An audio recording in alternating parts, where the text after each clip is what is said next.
I'm Esther and I'm a youth and children's worker for a church in Derby. I've absolutely loved my last year in youth work and children's work, but there have been a few lessons that I have learnt along the way, and I just want to take a few moments of your time just to share it with you. The first lesson that I have learned is to be present in youth work, that actually it's so important just to be a youth worker rather than doing a youth worker. You can be so caught up in your to-do lists, maybe it's a Friday night, there's things that need to be done, there's jobs, all of that, but actually in front of you is a young person or a child, and actually they want a conversation, or you might really quickly miss those moments where you're so caught up in the to-do list that actually you forget to be a youth worker and actually be present with your young people. And I think that's definitely something that I've learned over the last year, is not to get so caught up in all the to-do lists, all the things that you've got to do, and just be there, just be a youth worker, be present. And I think that's why sometimes places like Source Survivor or taking your young people on a residential is so important, because actually you get that chunk of time to be with your young people, that the to-do list kind of go out the window because stuff's already going on, stuff's already getting done. And actually you get that time to be with your young people, you get that time to chat to them, to find out how they're getting on, and really have those in-depth conversations that maybe you've been building up for a long time. So that's one of my first things that I've learned over the last year of being a youth and children's worker. So I started my role a year ago, and I remember chatting to a youth worker that I really admire and asking him for a bit of advice in what to do as a youth and children's worker, and what are some of the most important things that you can do. And I remember him saying to me that actually one of the most important things you can do in your role is recruiting volunteers. And actually that's the second thing that I wanted to chat to you guys about, is how important it is to recruit your volunteers and make sure you're building a team around you, because without a team you can't get anything done.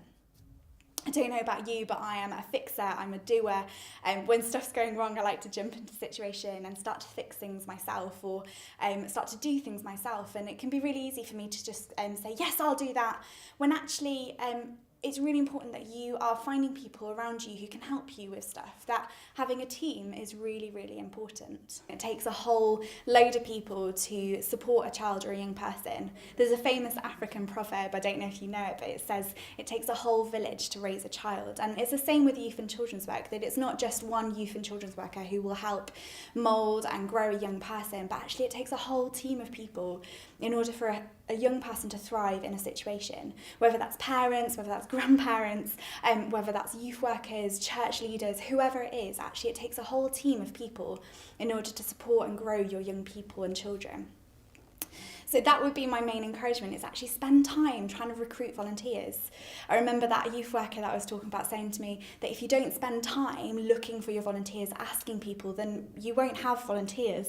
That actually if you want to grow your youth and children's work team, that you need to spend your time growing your youth and children's worker team by asking people, going through the list of church names and kind of going through and saying, yes, I want them, yes, I want them, yes, I want them. And I think one really big thing as well is not to say no for people, that actually you never know that whether they're going to say yes or not. So just ask them, because if you don't ask, you won't know. So spend your time recruiting volunteers. It takes a whole team of people to do what you're doing as well. And actually it's really important for you as well as a youth and children's worker to have people around you who can support you, who can pray for you, who can be there for you when maybe stuff's getting a bit difficult. But yeah, you've got people around you as a team to really work in the youth and children's work ministry that you're in. The last thing I wanted to talk to you about is about growth. And I'm not just talking about growth of young people and children, but I'm talking about your growth. I think it can be so easy to get caught up in how your young people and children are growing that you forget about how you are growing as well. I don't know about you, but my Sundays are normally spent running around, sorting things out, doing jobs, and I've really had to change my mindset of where my growth comes from. I used to think that Sundays was a place where I could be filled up and grow and actually then go out into the rest of the week. But because of the role I'm in, it's had to change from that I need to find my times of growth outside of the Sunday morning, because the Sunday morning for me is a lot about actually growing other people. It's about giving time to support your young people and support your teams and make sure you're growing them. But alongside that, you need to be making sure that you're finding time to grow outside of a Sunday morning, whether it's podcasts that you listen to, whether it's you listen to worship music, whether you join a life group or a cell group or whatever you call it. Just make sure you're finding time for your own growth.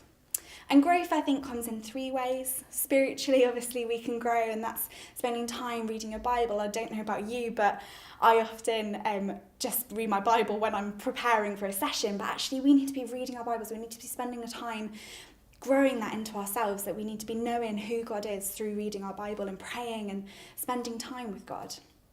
So spiritually we need to be growing, but also emotionally we need to be growing as well. We need to be connecting in with people. We need to be not just connecting with young people and children, but also connecting with our peer groups and mentors and people who are maybe a few steps beyond us, who can support us and encourage us emotionally as well. And having a whole group of people around you as well, whether that's family, friends, whoever it is, people who love you, people who support you, people who pray for you, is really important for your emotional growth. And lastly, there's physical growth as well, that actually spending time making sure you're doing exercise, which for one, I do not like, but I have to do, but also just spending time for yourself, taking a break, making sure that you are taking time off, that you're not just overrun with your to-do lists and not taking time off for yourself, but you're spending time making sure that you have got your growth time for yourself, that it's a time for you, because I think so often we can get caught up in growing others that we forget to grow ourselves as well. And as youth and children's workers, if we're not growing, then actually we're not growing anyone else, because there's the famous phrase, it's around a £2 coin, it says, standing on the shoulders of giants. And actually that's what we're meant to do as youth and children's workers. We're meant to be allowing people to stand on our shoulders. But if our shoulders aren't growing, then actually what our youth and children who are growing above us, they can't be growing either, because a burnt out youth and children's worker is not going to be good for anyone. So those are my 3 things that I've learned over the last year. So just to recap, that's being present, making sure that we're being with our young people, not just doing a youth worker, but being a youth worker. Secondly, it's spending time growing your teams, finding team volunteers, making sure you've got a team around you to support you. And thirdly, making sure that you are growing yourself and not just spending time growing your young people and children, but that you are spending time making sure you're growing yourself as well.